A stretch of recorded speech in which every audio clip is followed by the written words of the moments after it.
আউযু বিল্লাহি আন আকুনা মিনাল জাহিলিন। সম্মানিত দর্শকবৃন্দ, আপনাদের সকলকে জানাই সালামুন আলাইকুম। পীর মুরিদি কতকাল চলবে? আমার এক বন্ধু পীর হয়েছে, তাকে আমি জিজ্ঞেস করলাম, সাইফ নাম তার, যে এই সিলসিলা কতকাল ধরে চলবে? এই সাইফ উত্তর দেয়, যতকাল বাঙালিদের হাতে এই কোরআন না উঠবে ততকাল এই পীর মুরিদির সিলসিলা চলবে।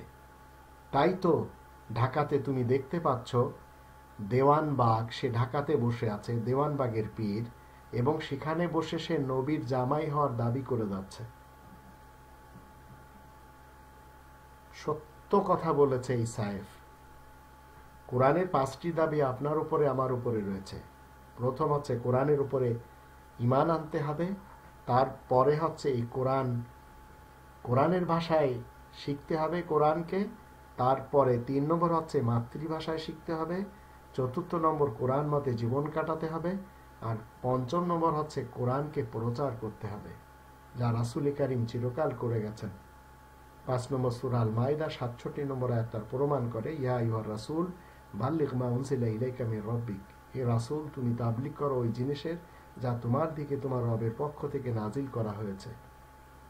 তো এই পীর মুরিদি কতকাল চলবে? ততকাল চলবে যতকাল বাঙালিদের হাতে অন্তত কোরআন না উঠবে। এমনকি পুরা বিশ্বের লোকদের হাতে কোরআন আসলেই এই পৃথিবী থেকে বিদায় নেবে মোল্লাতন্ত্র, পৃথিবী থেকে বিদায় নেবে এই হুজুরদের পিছনে জি হুজুরি করা। কারণ 28 নম্বর সূরা আল কসাসের 85 নম্বর আয়াতে আল্লাহ বলে দিয়েছেন এই কোরআন প্রত্যেকের উপরে ফরজ করা হয়েছে।